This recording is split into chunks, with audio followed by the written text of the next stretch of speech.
el líder y jefe de la oposición, fue retenido en un hecho extraño por un grupo de funcionarios que de inmediato me enteré de lo que habían hecho, ordené que fueran sometidos al régimen disciplinario, que se entregaran a la Fiscalía General de la República y que fueran destituidos por prestarse a un show mediático en contra del interés nacional. Y así voy a actuar con cualquier funcionario que traicione el juramento público.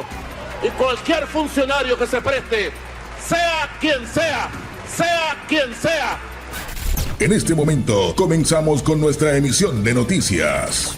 Amigos, ¿qué tal? Estas son las noticias de Venezuela en el día de hoy. Mucha atención, Nicolás Maduro ya perdió el poder en Miraflores. El régimen que antes protegía a bandas criminales en la ciudad y que también protegía y daba albergue a los grupos irregulares en la frontera, ahora ha recibido un fuerte revés. Así como le están escuchando, damas y caballeros, el descontrol se apodera de Nicolás Maduro. Él siempre amparó a los grupos irregulares y ahora protege también a las bandas armadas. Y es que así lo hemos visto en Apure y así lo hemos visto hoy en Caracas. Se le fue de las manos y ya no controla el territorio. De esta manera lo ha dicho el presidente interino Juan Guaidó. Esto significa que Nicolás Maduro puede ser intervenido según las leyes internacionales, ya que perdió todo el control de las fuerzas de seguridad del país al no tener la capacidad para proteger al pueblo, al dejar entrar a sujetos que tienen negocios ilícitos y que realizan actos irregulares contra la población, como es el caso de robarle las vacunas a los soldados de la FAM y capturarlos. Entonces es hora, según las leyes internacionales, de que los países hagan algo. La ONU por su parte y la Corte Penal Internacional ya están por dar una orden de captura. Ahora faltaría que los países democráticos hagan uso de lo que es la responsabilidad de proteger. Mientras tanto, se espera que la Corte Penal Internacional dé una orden de captura a Nicolás Maduro y también a varios secuaces, que incluye también a Padrino López. Cada vez estos tienen menos tiempo. Además, recordemos que hay una supuesta negociación que se está dando en estos momentos. Luego de lo sucedido con Santrich, Estados Unidos habría quedado en realizar un acto de buena fe hacia Maduro y soltar una de sus cuentas bancarias, algo que se maneja con un secretismo y no se sabe aún si ya se ha hecho, pero de hacerlo, entonces a Maduro le toca dar otro acto de buena voluntad, que sería entregar a un cabecilla muy similar y muy importante para los Estados Unidos. Y sí, estamos hablando precisamente de Diosdado Cabello. Mientras tanto, Nicolás Maduro tiene un descontrol. Padrino López se ha rendido. En efecto, ha dado su cargo a disposición y Maduro le ha negado la renuncia porque aún no está seguro realmente de lo que debe hacer, porque aún está la gran posibilidad de que Estados Unidos, a través de Noruega y ciertos acuerdos con la oposición venezolana, le dé un poco de oxígeno. Pero no es así de fácil, damas y caballeros. Él tendría que estar dando otra señal a los Estados Unidos en esta misma semana. Y muy pronto estaremos viendo de qué se trata. Veremos quizás a Diosdado Cabello o algún otro cabecilla quizás de los grupos rebeldes caer. Entonces Nicolás Maduro podría tener esperanza de salir o escapar de Venezuela. De lo contrario, tendrá que enfrentar su peor pesadilla. Estamos hablando de la Corte Penal Internacional y los cascos azules en Venezuela, o peor aún, como se ha hablado mucho en los pasillos de la Casa Blanca, sería una operación unilateral por parte de los Estados Unidos para ir a detener a Nicolás Maduro. Es la ruta que vamos a tomar en cuanto a Venezuela, es enfocar en restaurar una coalición multilateral a favor de una salida democrática a la crisis actual. Y es que la presión sigue aumentando a nivel internacional contra el régimen dictador madurista. Hace pocas horas, la alta comisionada para los derechos humanos de la ONU para Venezuela, Michelle Bachelet, anunció que el régimen venezolano continúa reprimiendo a los ciudadanos, policías y doctores que piden productos para poder abastecerse. Además, tiene presos a más de 386 políticos opositores que apoyan al líder interino Juan Guaidó. Y es que, damas y caballeros, para nadie es un secreto que Nicolás Maduro está sobrepasando todos los límites, ya que está incumpliendo con los derechos constitucionales. Ante esto, el gobierno de los Estados Unidos pidió hace pocas horas la máxima unidad en Venezuela para terminar con la dictadura definitivamente. Así que se aumentará la presión en todas las fronteras de Venezuela para frenar definitivamente todos los cargamentos que benefician a Nicolás Maduro. Estados Unidos afirma que impondrán justicia con todo el peso de las leyes internacionales sobre todo el régimen para expulsarlos inmediatamente. El presidente interino Juan Guaidó aseguró que la oposición se ha reunido en un nuevo plan con el Comando Sur para lograr una transición en Venezuela. Y es que todas las opciones, al igual que en la administración pasada, están sobre la mesa y la inminente intervención militar se utilizará como represiva ante el régimen dictador. Joe Biden, por su parte, confirma su ultimátum al presidente Juan Guaidó para sacar a Nicolás Maduro de Miraflores. Guaidó tiene una fecha límite para derrocar a Maduro o dejará de ser reconocido como el presidente interino de Venezuela. Ante todo esto, Juan Guaidó anunció que si Maduro no cede el cargo por los medios pacíficos, él activará el el código constitucional que permite activar una intervención de carácter militar que expulse al régimen de Venezuela. Nicolás Maduro será capturado y puesto en prisión ante la justicia norteamericana. Estados Unidos también ha advertido que la FAM deberá elegir entre abandonar a Maduro o declarar estado de guerra en contra de las fuerzas norteamericanas, lo cual, como sabemos, amigas y amigos, traería consecuencias desastrosas e irreparables para todos los integrantes de la Fuerza Armada de Venezuela, y el país recibiría daños muy graves. Por eso lo mejor que pueden hacer es entregar a Maduro lo antes posible para realizar elecciones democráticas en Venezuela. También los miembros de la oposición están dispuestos a dar su firma constitucional para autorizar la entrada de toda la maquinaria de Estados Unidos y poner fin al sufrimiento del pueblo venezolano. La polémica opción del apoyo militar es una herramienta, una opción que siempre hemos contemplado y lo hemos hecho responsablemente. ¿Cuál privilegiamos o cuál quisiéramos? La elección realmente libre, con un árbitro creíble, es la dictadura, en definitiva, paradójicamente, que va a decidir cómo va a salir. Lo que sí le garantizo es que va a salir.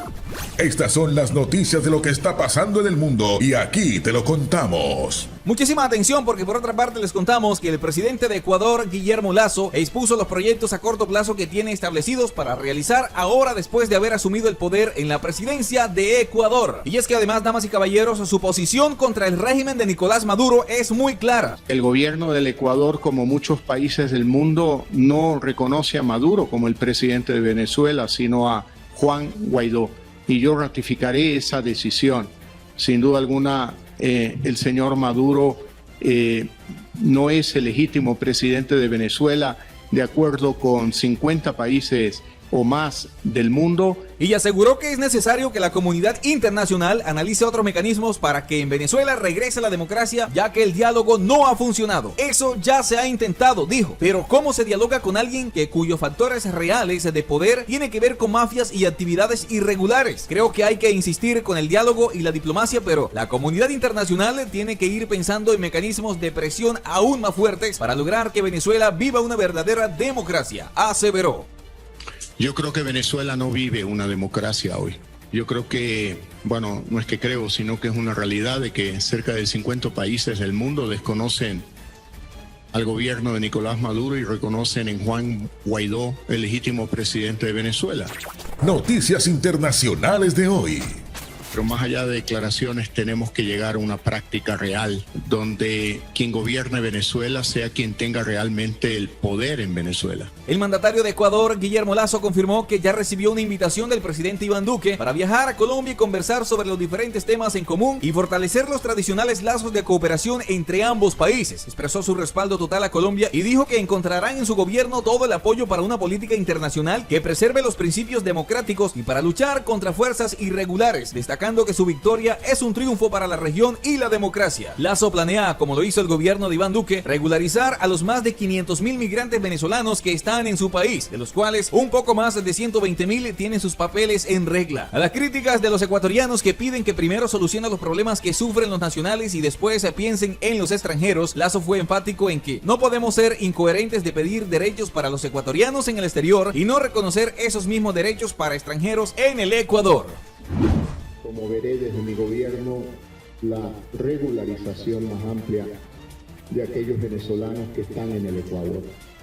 No podemos ser tan incoherentes de pedir Noticias internacionales de hoy. un buen trato para los ecuatorianos que viven en el exterior y maltratar a los extranjeros que viven en el Ecuador. Tenemos que ser coherentes y consecuentes. Esto es de doble vía, no de una sola vía.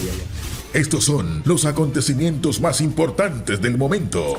Y muchísima atención, porque continuamos con más información. Atención a esto, porque Estados Unidos le pide a Colombia continuar buscando a los desaparecidos durante el paro nacional. Así como lo acaban de escuchar, la portavoz de la Casa Blanca, Jen Psaki, pidió al gobierno de Iván Duque que siga con la búsqueda de los desaparecidos durante el paro nacional. El hecho se da en medio de la gira por Estados Unidos de la canciller Marta Lucía Ramírez. Estados Unidos insistió recientemente a Colombia a ubicar a las personas desaparecidas en el marco de las protestas contra el gobierno de Iván Duque, saludando el compromiso de Bogotá de investigar investigar las denuncias de abusos contra los manifestantes. Agradecemos los anuncios del gobierno colombiano, han dicho, para investigar las denuncias de uso excesivo de la fuerza por parte de la policía. Así lo dijo la portavoz de la Casa Blanca y además agregó, el gobierno colombiano ha activado una unidad especial de búsqueda para investigar los reportes de personas desaparecidas con 35 equipos desplegados en todo el país para seguir las denuncias recibidas a través de líneas directas las 24 horas. Alentamos a las autoridades a que sigan trabajando para localizar a todas las personas desaparecidas lo antes posible. Ciertamente, alentamos esas acciones, agregó. Psaki se refirió al tema al ser consultada en rueda de prensa sobre los reclamos de legisladores estadounidenses para que el gobierno de Joe Biden denuncie clara e inequívocamente la brutalidad policial en Colombia. El pedido del gobierno de Biden al de Duque se produce cuando la vicepresidenta y canciller designada de Colombia, Marta Lucía Ramírez, desarrolla esta semana una intensa agenda diplomática en Washington. Según la embajada colombiana, la visita busca fortalecer los lazos bilaterales, dar a conocer pormenores de la situación social que se está viviendo en el país y estrechar la cooperación en la lucha contra la COVID-19. Otras voces internacionales han manifestado y denunciado este tipo de sucesos. Uno de los últimos fue el Washington Post, que publicó hace unos días el informe Eliminados por la Policía en Colombia, que detalla las imágenes de los videos que involucran a las muertes de Joan Nicolás García Guerrero, Marcelo Agredo Inchivina, Santiago Andrés Murillo Meneses y Brian Fernando Niño Araque en el marco del paro nacional. Un examen del Post muestra cómo la policía colombiana parece haber cruzado una línea letal, se lee en el artículo publicado por el diario estadounidense. Por su parte, José Miguel Vivanco, director ejecutivo de la División de las Américas de Human Rights Watch, también advirtió que las evidencias iniciales que hemos conocido indican que la fuerza pública sería responsable de al menos 14 casos de privación de la vida relacionados con las protestas en Colombia. La Fiscalía ha identificado que 15 de las 42 muertes violentas del paro tienen relación directa con las manifestaciones. De todos estos casos, el fiscal Francisco Barbosa dijo al Congreso, tenemos 4 casos de privación de la vida esclarecidos en un tiempo muy rápido. 3 casos de privación de la vida fueron cometidos por policías en el marco de las protestas y uno de estos fue cometido contra un capitán de la policía. Y así que, amigas y amigos, hasta aquí les acompañamos con esta información. Esperamos que el video haya sido de mucha utilidad para todos ustedes, que se hayan informado, que es lo más importante. Si es así, no olviden apoyarnos con un like y compartiendo esta información en sus redes sociales para que más personas sean informadas. También les invitamos a que, si no se han suscrito a este canal, lo hagan en el día de hoy y además activen la campanita de notificaciones para que sean informados cada vez que subamos nuevo contenido. Muchísimas gracias por llegar hasta aquí y nos vemos en una próxima emisión de Noticias Internacionales.